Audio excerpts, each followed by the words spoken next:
अस्सलामुअलैकुम। Straight talk में खुश आमदीद। आपके साथ मैं हूँ आयशा बख्श। वज़ीर आज़म के मुशीर बराए सियासी उमूर राना सनाउल्लाह ने कहा है कि सियासत रास्ता निकालने का नाम है, मगर बानी PTI और उनकी जमात रास्ता निकालने पर आमादा नहीं। बानी PTI का रवैया हठ धर्मी पर मबनी है, जिसे वो खुद डट कर खड़ा होना करार देते हैं। राना सनाउल्लाह के मुताबिक बानी न सिर्फ किसी डील के लिए तैयार नहीं, बल्कि ऐसी शराइत पेश करते हैं जो किसी के लिए काबिल कबूल नहीं। उन्होंने दावा किया कि बानी PTI से डील के लिए 2 संजीदा कोशिशें हो चुकी हैं। पहली कोशिश में मोहसिन नकवी और अली अमीन गंडापुर ने 26 नवंबर से पहले और बाद में किरदार अदा किया, जबकि दूसरी संजीदा कोशिश बैरून मुल्क से आने वाले चंद अफराद ने की, जिनका इमरान खान से ताल्लुक भी था और उनसे मुलाकात भी हुई। इस मुलाकात में बानी डील पर रजामंद भी हुए, मगर बाद अज़ां पीछे हट गए। राना सनाउल्लाह का कहना था कि इन दोनों कोशिशों का हुकूमत को इल्म था, क्योंकि हुकूमत के बगैर ऐसी पेशरफ्त मुमकिन नहीं। उन्होंने मजीद कहा कि तीसरी कोशिश का कोई फायदा नहीं, क्योंकि बानी PTI को यह बावर कराया जा रहा है कि इनकलाब तैयार है। अगर उन्हें यह एहसास हो जाए कि ऐसा कोई इनकलाब दूर दूर तक नजर नहीं आ रहा, तो फिर मामलात में पेशरफ्त मुमकिन हो सकती है। बानी को वही मशवरा दिया जा रहा है जो वो खुद माजी में देते थे कि सिस्टम को चलने दें और इसी के अंदर से रास्ता निकालें। उन्होंने कहा कि मुलाकातों या इलाज के हवाले से पाकिस्तान तहरीक इंसाफ का कोई हकीकी मुतालबा नहीं, बल्कि वो इन मामलात को सियासी इशू बनाना चाहते हैं। कौमी हुकूमत की तश्कील की बातों को मुस्तरद करते हुए राना सनाउल्लाह का कहना था कि दरअसल सिर्फ तहरीक तहफ़्फ़ुज़ आइन का मुतालबा है। उन्होंने ये भी कहा कि हुकूमत के खिलाफ किसी साजिश को रोकने के लिए इमरान खान खुद ही काफ़ी हैं। उनका कहना था कि अस्करी क़यादत का कोई ज़ाती सियासी एजेंडा नहीं और वो खुद को मुल्की दिफा तक ही महदूद रखना चाहते हैं। अलबत्ता ये ख्वाहिश ज़रूर हो सकती है कि उसके मामलात में मुदाखलत ना की जाए। उनके मुताबिक अस्करी क़यादत को इससे कोई गर्ज नहीं कि सियासतदान आपस में बैठ कर मामलात तय कर ले। राना सनाउल्लाह ने इल्ज़ाम आयद किया कि बाज़ अनासिर किसी बड़े सानहे या हादसे के मुतमन्नी हैं ताकि मुल्क में अफरा तफरी पैदा हो सके। राना सनाउल्लाह की गुफ्तगू को सरसरी अंदाज में लेना मुमकिन नहीं। वो महज एक मुशीर ही नहीं, बल्कि शहबाज हुकूमत के नहायत करीबी और बाखबर साथियों में शुमार होते हैं। ऐसे में उनका यह कहना कि इमरान खान से डील की 2 बार कोशिश की गई, मगर वो मुमकिन ना हो सकी, एक चौंका देने वाला इंकशाफ है जो सियासत में हलचल पैदा कर सकता है। मजीद उनका यह दावा कि हुकूमत के खिलाफ किसी साजिश को रोकने के लिए बानी PTI खुद ही काफ़ी है। ये गुफ्तगू अपने अंदर कई तह सवालात समोए हुए है।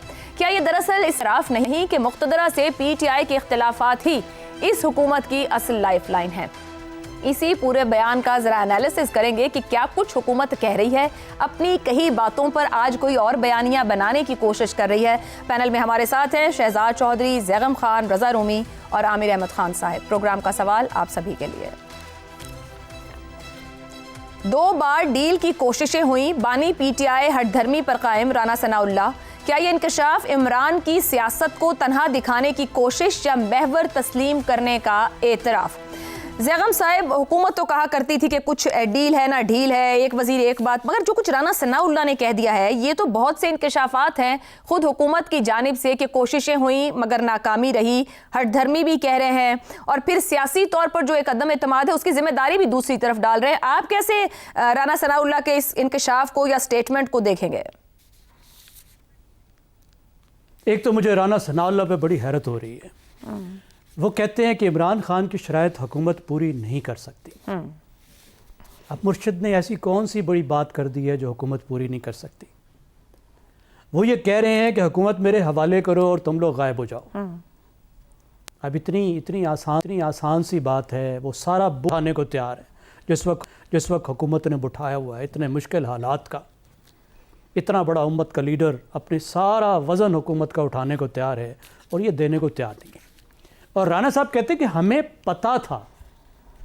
उन्होंने सिर्फ इतना कहा कि ये दोनों जो सीरियस कोशिशें हुई, हुकूमत को सिर्फ इंफॉर्मेशन थी कि ये बात हो रही है, और इसको भी उन्होंने फ़खरिया अंदाज में बयान किया कि हमारी मालूमात के बगैर नहीं हो सकता। तो हुकूमत खुद उसमें फ़रीक नहीं थी, इंटरलोक्यूटर नहीं थी, खुद बात नहीं कर रही थी। लेकिन इतना मुझे पता है कि इन्होंने मन्नतें मानी होंगी कि ये मुज़ाकरात ज़रूर नाकाम हो, क्योंकि अगर एक तरफ इमरान खान हर कोशिश को आगे ले जाने की, सुलह की, सफाई की, वो मुसलसल सबुटैज कर रहे हैं, उस वक्त से कर रहे हैं जिस वक्त से वो हुकूमत से बाहर गए हैं, तो दूसरी तरफ PDM जमातें भी बिल्कुल इनकी कोई ख्वाहिश नहीं है कि कोई रास्ता निकले और कोई सुलह सफाई हो, क्योंकि इनका नुकसान ही नुकसान है उसमें। अब इमरान खान का मसला ये है कि जो उनका नैरेटिव है वो कन्फ्रंटेशन का नैरेटिव है, वो रेजिस्टेंस का नैरेटिव है, और वो समझते हैं कि मुज़ाकरात का जो तासुर भी है उसके नतीजे में जो उनकी साख है, जो उनकी पॉपुलिस्ट के तौर पर साख है, वो मुतासर हो सकती है। और जो उनके चीते हैं वो ये समझेंगे कि कुछ ना कुछ कंप्रोमाइज़ हो गया है हमारा रहनुमा या हमारी पार्टी, तो वो डीमोरलाइज हो जाएंगे। अब वो चीते जो ब्लैंकेट में बैठकर या तो वीडियो गेम खेलते रहते हैं या वर्ल्ड या रेसलिंग चैम्पियनशिप देखते रहते हैं, बाहर तो वो निकलने को तैयार नहीं है, लेकिन वो इस बात पे तैयार नहीं है कि उनकी पार्टी किसी तरह भी सुलह पर आमादा हो और इनकलाब से कम किसी चीज़ पर आमादा हो। इनकलाब कैसे आएगा? उनके ब्लैंकेट में घुसे रहते हुए इनकलाब आना चाहिए, लेकिन इनकलाब से कम कोई चीज़ उनको कबूल नहीं है, और उनके लीडर को भी ये बात अच्छी तरह मालूम है।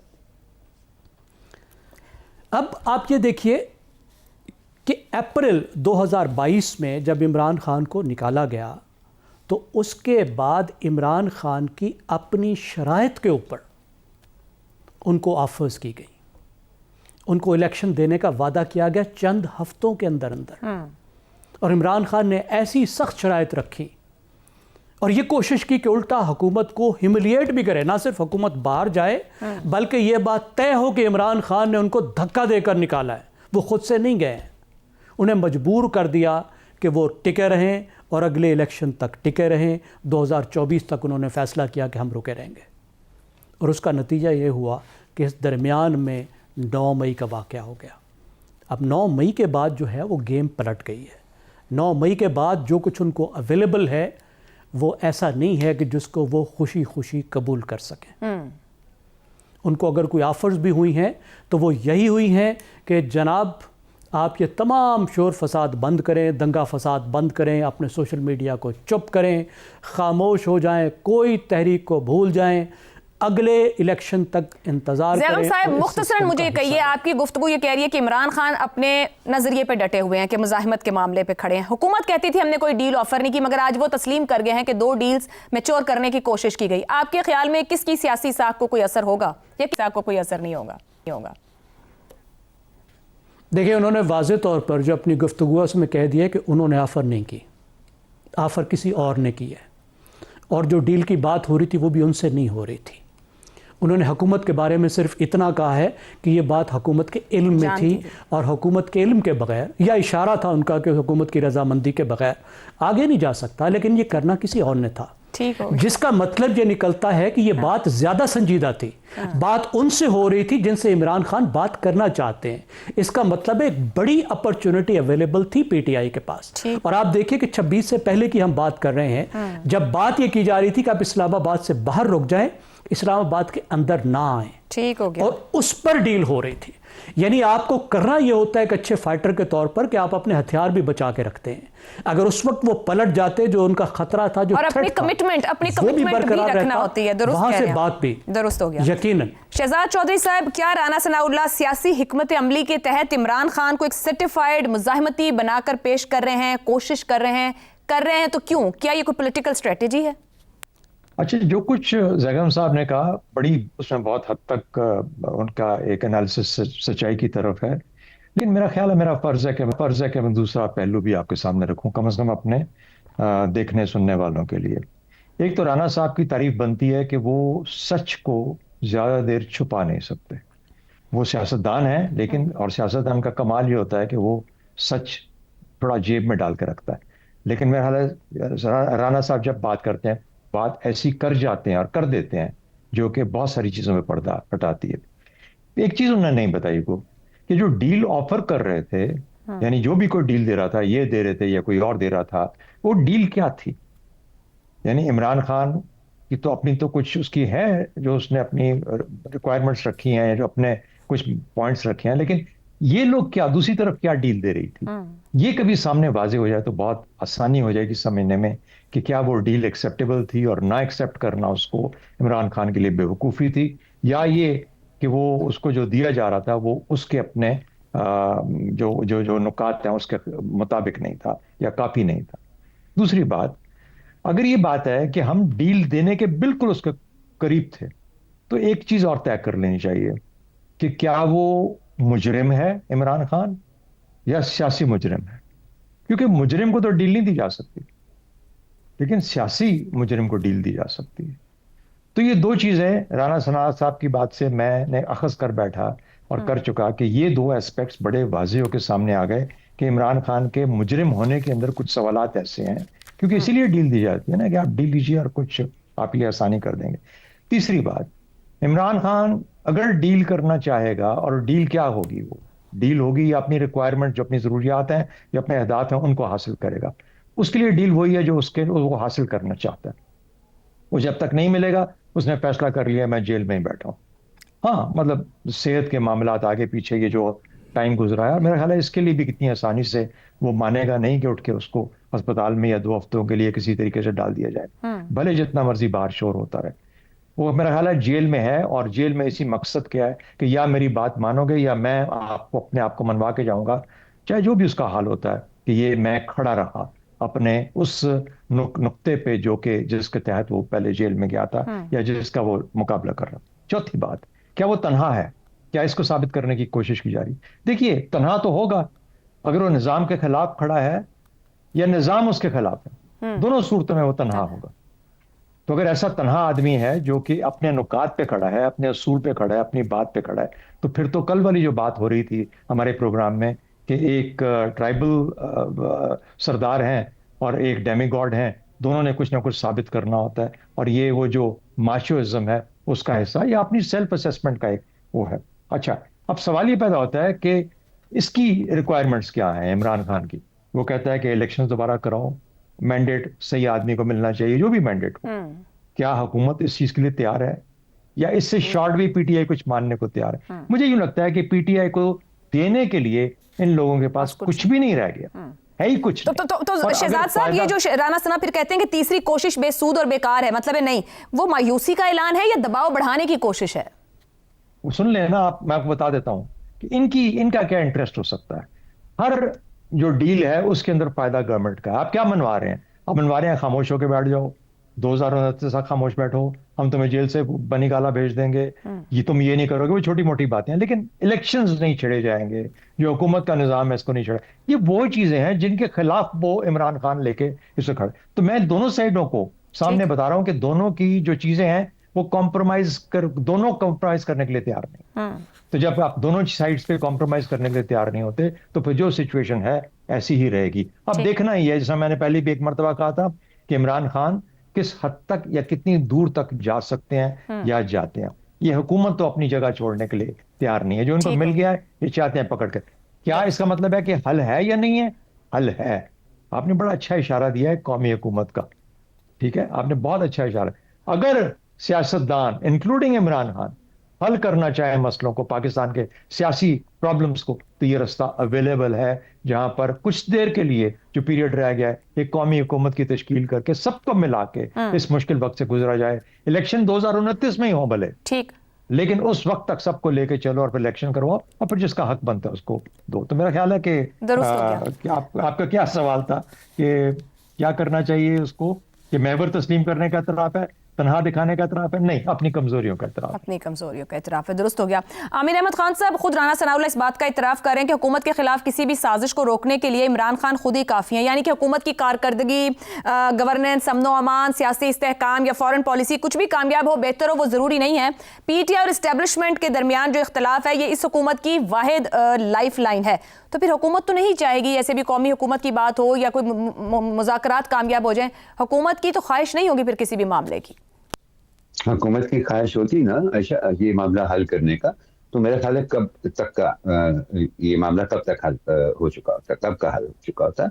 हमने इसी प्रोग्राम में कई दफा जिक्र किया कि हुकूमत के हाथ में बहुत कुछ होता है, उसके पास इख्तियार भी होता है, वो कुछ देने की सिचुएशन में भी होती है। तो अगर वो नेक नीति से हाथ आगे अपना बढ़ाती तो इसका कोई ना कोई हल निकल सकता था। लेकिन चले, मैं समझता हूँ कि ये हुकूमत ने ये माना कि ये एक दो कोशिशें हुई हैं, ये भी इन इटसेल्फ भले राना साहब ने ये कह दिया कि ये अब तीसरी कोशिश जो है उसके बारे में सोचना बेकार है क्योंकि वो अपनी हट धर्मी पर कायम है इमरान खान साहब। मैं समझता हूँ कि ये जो उनका इतराफ है पब्लिक की, ये बताते खुद भी कुछ ना कुछ दरवाजे खोलना इससे मुमकिन हो जाएगा। क्योंकि मुझे बड़ी हैरत होती आशा अगर हमें ये पता चलता कि एक मुंतखब सियासी हुकूमत ने अपने 2-2.5 साल जितनी भी उन्होंने अभी तक हुकूमत की उसमें एक दफा भी कोशिश नहीं की कि इस पॉलिटिकल डेडलॉक को डिफ्यूज करे। और अगर उसने नहीं की तो मुझे बताएं कि एक जमहूरी मुंतखब हुकूमत, एक सियासी हुकूमत और एक आमरीत में क्या फर्क है। क्योंकि वो तो एक आमिर होता है जो कहता है कि जो मैं कह रहा हूँ वो सब कुछ दुरुस्त है, बाकी सब गलत कह रहे हैं, इसलिए मेरी बात चलेगी। जबकि सियासी हुकूमतों में हमने पूरी 90 की दहाई में देखा ना ये स्टैंड आउट और ये आमिराना रवैया पीपल्स पार्टी और नवाज लीग के दौरान क्या हुआ। 11 सालों में 4 हुकूमतें बदली, एक हुकूमत भी अपनी मुद्दत नहीं पूरी कर सकी। उसके मुकाबले में जब एक पॉलिटिकल अरेंजमेंट हुई इन्हीं सियासी जमातों में और जनरल मुशर्रफ जो कि एक फौजी आमिर थे उस वक्त, तो उसके नतीजे में बनने वाली पार्लियामेंट जो है वो अपने 5 साल मुकम्मल कर दी। दुनिया भर में सियासी हुकूमतें और जमहूरी हुकूमतें जो हैं वो किसी ना किसी अरेंजमेंट के तहत ही चलती हैं। पाकिस्तान के अंदर उसको एक डील जो है जिसको उसको डील का नाम देके उसको अनफॉर्चुनेटली एक गाली बना दिया गया है। तो देखिए आप इस मामले को यहाँ पर मजीद उलझा तो सकते हैं। मैं समझता हूँ कि अभी भी हुकूमत के पास काफी कुछ है इमरान खान को ऑफर करने के लिए। बहुत ही अहम नुकता जो शहजाद चौधरी साहब ने उठाया वो ये है कि उनको आप कैसे ट्रीट कर रहे हैं, एक सियासी मुजरिम की तरह या एक ऐसे शख्स की तरह जो कि चोरी की सजा काट रहा है। ये एक मुश्किल मरहला है लेकिन उसका भी हल जो है वो हुकूमत निकाल सकती है। तो आज इसका एतराफ करना मेरा ख्याल है। मगर मुख्तसर ये भी जवाब दीजिएगा, क्या पीटीआई ये बहरान बरकरार रखना चाहती है अपनी ही पॉइंट ऑफ व्यू से? या ऊपर जो बात हुई कि एक मज़ाहमती बयानिया उसी का, पीटीआई भी रिजॉल्व करना चाहती है इस बहरान को? नहीं जी, पीटीआई तो बिल्कुल रिजॉल्व नहीं करना चाहती। उसकी सियासत जो है वो इस वक्त खड़ी ही इस मज़ाहमती बयानिए के ऊपर है। लेकिन मैं अपनी बात को इस तरह से खत्म करूंगा आशा कि ये जो एतराफ़ हमें देखने में आया, मैं इसलिए समझता हूँ कि इससे भी दरवाजे खुल सकते हैं कि हमें इसके अंदर हुकूमत की एक मजबूरी नजर आई है। हमें हुकूमत को ये एहसास होते हुए नजर आया है कि ये डेडलॉक जो है इसका अगर किसी को नुकसान होना है तो सबसे ज्यादा ये नुकसान हमें होना है। तो क्यों ना इस मामले को खुल के सामने लेके आया जाए, जबकि बहुत से लोग कह रहे हैं ना कि कोई डील नहीं हुई है, कोई ऑफर नहीं है, क्योंकि क्यों ना इस मामले को थोड़ा सा खोल दिया जाए ताकि कोई ना कोई थोड़ी सी और आगे राह निकले और यही सियासी तरीका इस तरह के मामला से निपटे। ठीक हो गया जी। रज़ा रूमी साहब, 2 मामलात हैं, 2 सवालों को एड्रेस कीजिएगा। संगीन मुकदमात, शफाफ सजाएं हुई तो डील क्यों ऑफर की गई? दूसरा, क्या डील्स का इतराफ करना खुद हुकूमत के फरवरी 2024 के बाद का जो हुकूमती बयानिया था उसको मुतासिर नहीं कर रहा? तो फिर दरअसल हुकूमती बयानिया है क्या, या सियासी बयानिया इस हुकूमत का क्या है? देखिए, मुझे इस बात में कोई शक नहीं है कि दरपर्दा बहुत सी कोशिशें की गई हैं और की जा रही हैं कि किस तरीके से मुल्क में जो डेडलॉक जिसका जिक्र अभी हो रहा था उसको ख़त्म किया जाए या कम से कम उसको एड्रेस किया जाए। और उसकी बुनियादी वजह यह है कि पाकिस्तान की मईशत का जो सूरत हाल है और उसके लिए आपको किसी न किसी लेवल पर एक तरह का इस्तेहकाम चाहिए। चलिए 100% तो नहीं, लेकिन ये कि इस तरह का जो पोलराइजेशन और गुत्थम गुत्था हुई हुई या सियासी कुव्वतें, वो उसमें टेम्परेचर में कमी चाहिए।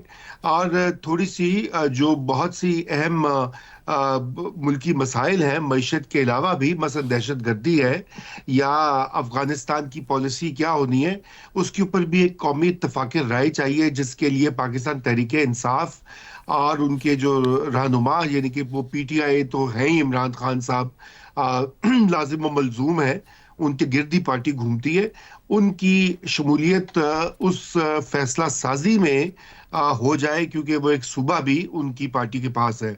इसलिए कुछ ये स्टेट, जैसे कहना चाहिए स्टेट क्राफ्ट की मजबूरियां भी हैं कि आपको अगर पब्लिक में नहीं भी आप बात करते या दूसरी साइड भी नहीं बात करती तो आप बैकडोर तरीकों से कोई ना कोई एक इत्तेफाक राय पैदा करने की कोशिश करते रहते हैं। और यही हुकूमत का इस वक्त डायलेमा है, इसी वजह से वो ये काम करते हैं। मगर दूसरी तरफ मसला ये है कि वो जो मुतालिबात हैं पाकिस्तान तहरीक इंसाफ के, जिनमें सरे फहरिस्त ये है कि इमरान खान को रिहा कर दिया जाए क्योंकि वो सियासी कैदी हैं।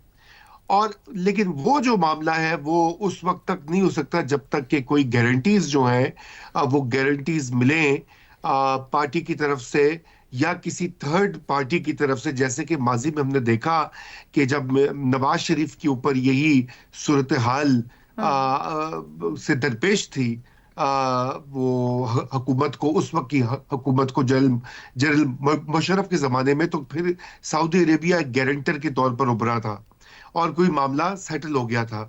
इसी तरह और भी जो हमारी तारीख में ऐसा होता रहा है। इस वक्त कोई गारंटर भी नहीं है जो कि ये कह सके कि ठीक है जी, ये वाले जो नुक्ते हैं इनके ऊपर एग्रीमेंट हो जाए और आपकी सेटलमेंट हो जाती है, तो उनको इम्प्लीमेंट कराने का या उनके ऊपर कायम रहने का किसी को कोई रज़ा रूमी साहब, कतई कलामी की माजरत, थर्ड पार्टी तो बाद में आएगी। जो ये दो कोशिशों की बात राना सना साहब कर रहे हैं, एतमाद के बहरान का प्रॉब्लम है, शराइत का तसादुम है, और एक इसको भी कि क्या मुज़ाहिमती बयानियां छोड़ेंगे खान साहब? जी, पहली बात तो ये कि एतमाद का बहरान ही तो है, बिल्कुल 100%। और यही वजह है कि कोई भी किसी किस्म की डील या किसी किस्म की, चलिए डील का लफ्ज ना इस्तेमाल करें, कोई सेटलमेंट जो है वो मुमकिन नहीं है जब तक कि दोनों पार्टीज को इस बात का एतबार ना हो कि उनकी जो भी वो इत्तेफाक कर रहे हैं उसको दूसरा फरीक उस पर अमल दरामद करेगा। और रही बात कि क्या खान साहब अपना मज़ामती बयानिया टोन डाउन करेंगे, देखिए खान साहब नहीं करेंगे, क्योंकि जैसे भी कहा गया उनकी सियासत, उनकी पार्टी की सियासत जो है वो अब इस बयानिए पे खड़ी हो गई है। और जो उनके सपोर्टर्स हैं जिन्होंने मज़ामती बयानिया को खूब बेच कर जो है वो मॉनेटरी फायदा भी हासिल कर रहे हैं, वो भी इस बात को बड़ी मुश्किल से होने देंगे कि कोई ना कोई समझौता हो जाए, क्योंकि उनके नजदीक इस वक्त जो है वो एक तसादुम की सियासत जो है वो बेनिफिशियल है। लेकिन बात यह कि कब तक खान साहब जेल में रहेंगे, सवाल ये है। 2 साल तो उन्होंने गुजार लिए हैं, अभी बीमारी के मसले भी हो रहे हैं। तो एक पॉइंट, जैसे कि हद्दारी साहब कहते हैं कि 2 साल के बाद एक वक्त आता है कि जेल काटना शुरू हो जाती है, इसलिए अब वो वक्त स्टार्ट हो गया है। ठीक, तो देखना यह है कि खुद खान साहब अपने लिए और जमात के लिए क्या फैसला करते हैं। एक ब्रेक लेते हैं, ब्रेक से वापस आएंगे तो बात करेंगे HRCP की फैक्ट फाइंडिंग रिपोर्ट आई है CCD से मुतालिक और संगीन सवालात उठा रही है। गुफ्तगू इस ब्रेक के बाद। प्रोग्राम में एक बार फिर खुशामदीद। Human rights commission of Pakistan की हालिया फैक्ट फाइंडिंग रिपोर्ट ने पंजाब के क्राइम कंट्रोल डिपार्टमेंट की कार्रवाइयों पर संगीन सवालात खड़े कर दिए हैं। इस रिपोर्ट के मुताबिक 2025 के 8 महीने में कम से कम 670 मुबैना मुकाबले हुए, जिनमें 924 मुश्तबा अफराद मारे गए, जबकि इसी अरसे में सिर्फ 2 पुलिस एहलकार जान से गए। रोजाना औसतन 2 से ज्यादा मोहलिक मुकाबले और हलाकतों का ये गैर मामूली अदम तवाजुन क्या इस बात की अलामत तो नहीं कि ये वाक़यात इनफरादी नहीं बल्कि एक मुनज़्ज़म पॉलिसी का हिस्सा हैं? अगर torture and custodial death act 2022 के तहत हर हिरासती हलाकत की तहकीकात FIA को NCHR की निगरानी में करना थी और ज़ाब्ता फौजदारी की दफ़ात 174 ता 176 के तहत मजिस्ट्रेट इंक्वायरी भी लाजमी थी, तो फिर इन कानूनी तकाज़ों पर अमल दरामद क्यों नजर नहीं आता? मुतासिरा खानदानों को फौरी तदफीन पर दबाव और मुकदमा आगे बढ़ाने की सूरत में धमकियां क्या कानून की हुक्मरानी पर सवाल नहीं? ये पहला मौका नहीं कि मावराए अदालत हलाकतों की बाज़ गश्त सुनाई दे रही है। माजी में नून लीग के अदवार में ही ऐसे इल्जामात सामने आते रहे। सवाल यह है कि आखिर हर चंद साल बाद जाली मुकाबलों की खबरें क्यों उभरती हैं? क्या कमजोर इस्तिगासा, मुकदमात में तवील इल्तिवा, शवाहिद की अदम दस्तियाबी के बायस मुलजिमों का रिहा हो जाना और खतरनाक जराइम में मुलव्विस अफराद का भी सजाओं से बच निकलना रियासती इदारों को कानून से बालातर इक़दामात की तरफ धकेल देता है? अगर निज़ाम इंसाफ सुस्त और बेअसर है तो क्या इसके इस्लाह के बजाय गोली को फैसला कुन दलील बना देना काबिल कबूल हो सकता है? पाकिस्तान और ग्लोबल साउथ के बहुत से ममालिक जहां अदालती निज़ाम कमज़ोर हैं, यहाँ पर यह साबित हो चुका है कि पायदार अमन मावराए अदालत इक़दामात से हासिल नहीं हो सकता। अक़वाम मुत्तहिदा के उसूल वाज़ेह करते हैं कि मोहलिक ताकत सिर्फ नागुज़ीर और मुतनासिब सूरत में इस्तेमाल हो सकती है। अगर रियासत खुद कानून शिकनी पर उतर आए तो वो किस अखलाकी जवाब से शहरियों को कानून का पाबंद बनाएगी? यही वो बुनियादी सवाल है जो हमारे निज़ाम इंसाफ के तसव्वुर को है। इसी पर पैनल की राय आपके सामने रखेंगे। 8 माह 670 मुबैना मुकाबले, 924 हलाकतें, महज इत्तेफाक या खामोश मगर मुनज़्ज़म पॉलिसी की गूंज। रजा रूमी साहब, माजी में भी नून लीग की हुकूमतों, फिर शहबाज शरीफ साहब की हुकूमतों में भी पंजाब में पुलिस मुकाबलों के इल्जामात रहे। अमनो अमान की सूरत हाल वक्ती या टेम्पररी शायद बेहतर हो जाती हो, मगर ये क्या फार्मूला है जो फिर अपना लिया गया है? मुस्तकिल हल मौजूद नहीं और मावरा अदालती मामला चलाया कैसे जा सकता है? आशा, ये आप इल्जामात की बात करिए, बात ये है कि ये सारी चीजें डॉक्यूमेंटेड हैं और human rights commission of Pakistan और अदालती बहुत सारे केसेस हैं जो इस बात की तस्दीक करते हैं कि पुलिस का ये जो तरीकाकार है क्रिमिनल्स के साथ डील करने का, ये उन्होंने अपनाया हुआ है कई दहाइयों से। और इसकी जो अफसोसनाक बात यह है कि आपने ये मामला जो है, जब शहबाज शरीफ साहब का पहला दौर था 97 to 99, तो उस दौरान भी पंजाब पुलिस यही काम कर रही थी। और अफसोस की ये बात है और कि आज 25-30 साल के बाद जो है वहीं की वहीं ये पुलिस खड़ी है और किसी किस्म की कोई इस्लाहात इस पुलिस के तरीकाकार में नहीं हुई और ना ही अदालती निज़ाम में हुई है, जिसकी वजह से या जिसका बुनियाद बनाकर, बहाना बनाकर ये काम किया जाता है। ये जो अदादो शुमार है, ये होशरुबा है कि 2025 में 8 महीनों के अंदर 950 से जायद जो है लोगों को खड़का दिया गया और बगैर किसी प्रोसेस के, बगैर ड्यू प्रोसेस के। ये आप अक़वाम मुत्तहिदा का मामला तो भूल जाइए, ये पाकिस्तान का जो आइन है ये उससे मुतसादिम है। और मुतसादिम से क्या, बल्कि वायलेशन है। और अगर कहीं हमारे मुल्क में रूल ऑफ लॉ होता तो यकीनन इसके ऊपर बहुत सख्त किस्म की जो है सर्जनिश और कार्रवाई होती पुलिस के खिलाफ, लेकिन ऐसा नहीं हो रहा क्योंकि इसको आशीर्वाद हासिल होती है इस तरह के फैसलों से। सियासतदानों का मसला ही होता है कि उनकी विंडो होती है 2-3 साल, वो समझते हैं कि उसके दौरान उन्होंने कुछ कर दिखाना है, इसलिए वो कहते हैं कि जाओ ये काम करो ताकि हमारी भी बल्ले बल्ले हो। और पुलिस जो है वो भी अपनी कारकर्दगी दिखाती है और उसको भी लंबे चौड़े प्रोसेस से नहीं गुजरना पड़ता, अदालतों के सामने पेश नहीं होना पड़ता, तफ्तीश नहीं करनी पड़ती या साबित नहीं करना पड़ता। तो उससे क्या होता है कि मुल्क में इस तरह की जो ब्रूटैलिटी है वो उसको फरोग मिलता है और यही वजह है कि आज हमारी रूल ऑफ लॉ का इतना बुरा हाल है। जी आमिर साहब, इसी तस्वीर का एक दूसरा रुख भी है। जहां हम रूल ऑफ लॉ की बात कर रहे हैं, दूसरा रुख यह कि सरेआम डकैतियां हो, बच्चों बच्चियों खवातीन के अगवा, ज्यादती के मामलात, फिर पुलिस कस्टडी से लेकर अदालती मामले तक, जिसके पास जितना पैसा और वो तगड़ा है वो किसी भी मरहले से नहीं गुजरता, वो आराम से निकल सकता है। महंगा वकील करें, इस्तिगासा को कमजोर करें, जमानत हो जाएगी, मुलजिम बाहर है। इस जवाज में कितना दम है? बहुत से लोग इस जवाज की भी प्ली लेते हैं कि इंसाफ तो हो गया चाहे किसी भी तरह हुआ। जी आशा, शॉर्टकट के लिए तो हर वक्त हर किसी के पास जवाब होता है ना, लेकिन शॉर्टकट ना तो लॉन्ग टर्म सोल्यूशन प्रोवाइड कर सकता है आपको और ना ही आपको कोई ऐसा शॉर्टकट मिलता है जो कि कानून के दायरे के अंदर आप इसको तलाश कर सके। कानून सारी दुनिया के लिए और तमाम माशरे के लिए बनाया इसलिए जाता है कि कोई शॉर्टकट लेकर तो कोई ऐसी हरकत ना कर दे जिससे किसी दूसरे के बुनियादी हुकूक जो हैं वो खतरे में पड़ जाएं। यही कानून का बुनियादी फलसफा होता है।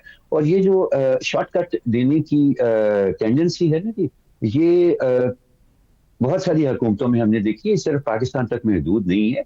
आपको याद होगा एक बड़े कॉन्ट्रोवर्शियल मेयर होते थे न्यूयॉर्क के, रूडी गिलियानो का नाम था। 1994 से लेकर 2001 तक 8 साल वो मेयर रहे हैं। वहां पर भी उन्होंने पुलिस मुकाबलों का सिलसिला शुरू किया था। बहुत दुनिया के अंदर कंट्रोवर्शियल हुआ था। क्या उससे न्यूयॉर्क में क्राइम कम हो गया? उनके दौरे हुकूमत में थोड़ी सी बेहतरी आ गई थी उसके अंदर, लेकिन फिर उनके जाने के बाद वही सूरत हाल दोबारा पैदा हो गई न्यूयॉर्क के अंदर जिससे पहले थी।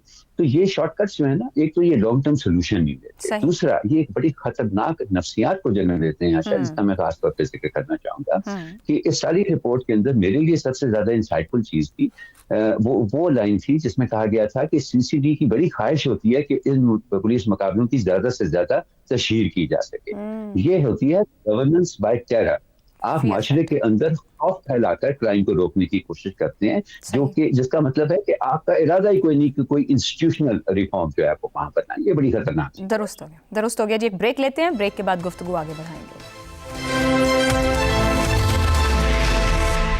प्रोग्राम के आखिरी हिस्से में एक बार फिर खुशामदीद। शहजाद साहब, 2 रोज़ पहले गालिबन सीएम मरियम नवाज इस बात को अप्रिशिएट कर रही थी कि सीसीडी के 2000 एहलकारों ने पंजाब में जराइम को कंट्रोल किया है और कह रही थी कि अगर पुलिस 7 लाख है तो बाकी 6,98,000 क्या कर रहे हैं। क्या सीसीडी की गोली को शॉर्टकट बना देगा, जवाब दे देना, ये इसका क्या इम्पैक्ट देखते हैं आप?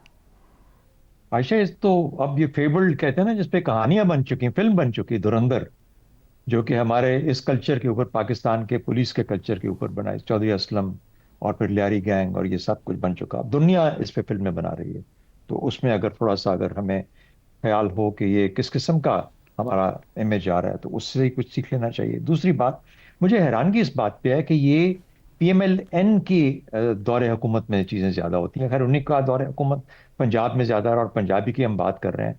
मुझे फ्रैंकली स्पीकिंग थोड़ी सी हैरानगी हुई, क्योंकि मैं समझता हूँ कि कम से कम शरीफ खानदान कहीं ना कहीं किसी हद तक एक इंसानी हमदर्दी रखने वाला खानदान है। लेकिन ये चीज़ें अजीब सी हैं। कई दफ़ा यूँ होता है कि आपकी जो ब्यूरोक्रेट्स हैं, जो पुलिस है, जब आप बहुत ज़्यादा उन पे ख्याल शुरू कर देते हैं, उनके ऊपर डिपेंडेंस शुरू कर देते हैं, तो वो फिर बहुत सारे मामला अपने हाथ में ले जाते हैं। मुमकिन है ये हुआ हो। दूसरी बात, इसी इसी पुलिस के हाथों आपको पता है कि साहिवाल में वो जो रोड के ऊपर मोटरवे पे जो हुआ था, बेगुनाह मारे गए, बच्चों के आगे उनके वालिदैन को मार दिया गया। ये हमने खुला हाथ दिया था ना लोगों को जिन्होंने ये काम किया। अभी टीपू ट्रक्का वाला के केस के अंदर दुबई से एक साहब आए, आई थिंक बड़ी उम्र के थे, उनको मेरे हाल में उधर ही कोई लाने में एयरपोर्ट के अंदर ही गायब कर दिया गया। ये कहानियां हमारे अंदर मौजूद है। शिकागो के अंदर 1950 की दहाई में पुलिस हिस्सा होती थी क्राइम सिंडिकेट का, सही, और पुलिस को हर जगह पता होता था कि कहां पे क्या जुर्म हो रहा है, वो उसके साथ मिलके ही उनकी हर चीज की, उनमें से कोई उनको मार देता था, कोई उनको मार देता था। ये कहानी हम 1950 वाली शिकागो की पाकिस्तान में हमारे यहाँ चलती जा रही है, दोहरा नहीं रहे, चलती ही जा रही है, और हम उससे निकल नहीं पा रहे। कानून, आप जो आइन है वो आपको हकूक देता है, ठीक हो गया, और आइन से डिराइव किया हुआ कानून आपको तहफ्फुज़ देता है। तो ना आइन क्या कानून किसी काबिल है, और ना कानून का तहफ्फुज़ असल में आज आप शहरी को किसी को दे रहे हैं, तो बहुत बड़ा फेलियर है। इसको देखने की जरूरत है, इस तरीका कार को अपनाना पड़ेगा, क्योंकि आफ्टर ऑल आइन और कानून के नीचे चलने वाली रियासत है। दुरुस्त हो गया। ज़ैगम साहब, पाकिस्तान की तरह कमज़ोर इस्तिग़ासा निज़ाम इंसाफ या फिर सुस्त रफ्तार अदालती निज़ाम कई ममालिक में होगा, क्या किसी भी मुल्क में पुलिस मुकाबलों के जरिए निज़ाम इंसाफ को सुधारा जा सका या सुधार आया है?